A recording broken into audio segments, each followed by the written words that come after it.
Hi and welcome to session 5 of Slum Survivor. My name is Andy and I'm part of the team at Soul Survivor.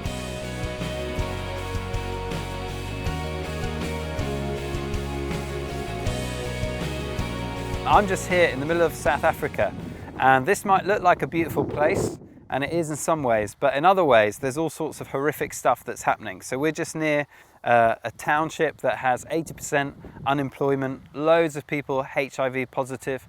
We've been helping out a little bit today, taking desks into a school where the kids have nowhere to sit and nothing to rest on. We're near a children's village called Live, which is doing incredible work, but it's working with children who've been through some of the most horrific things. So although it's a beautiful place, there's lots of stuff under the surface that's not great. And you may be there wondering, after a little while in the informal settlement that we've built for ourselves, what's going on here? What's going on in me as I sit in this place? One of the things that we see in the Bible about God is not just that it tells us what God does, but also that it gives us the motivation behind what he does. So I love that John 3:16 doesn't say God gave his only son to the world. What it says is, for God so loved the world that he gave his only son. That motivation was love. When we see Jesus walking around doing his thing and doing miracles and helping people out, over and over what we see is that this word compassion. Jesus sees the crowd and he has compassion on them.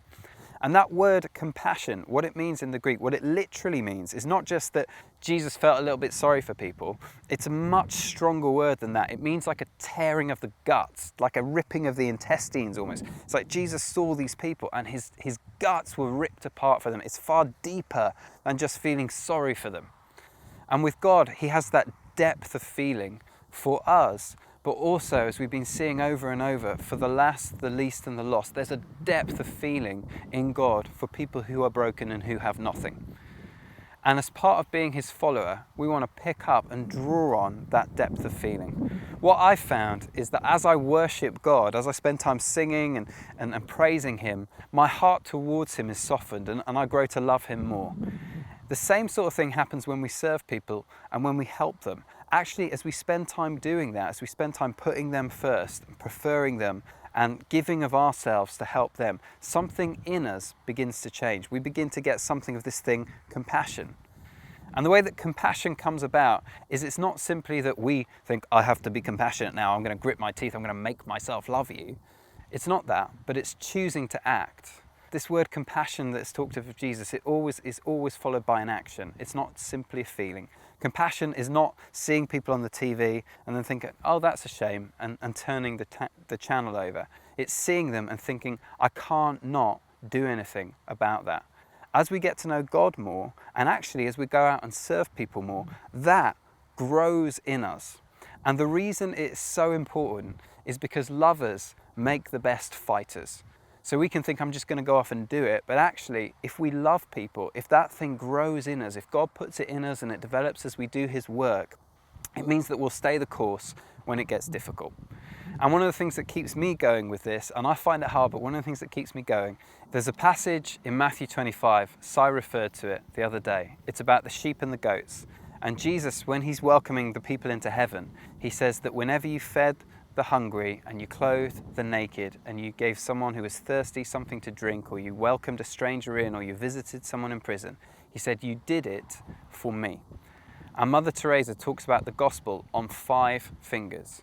You did it for me.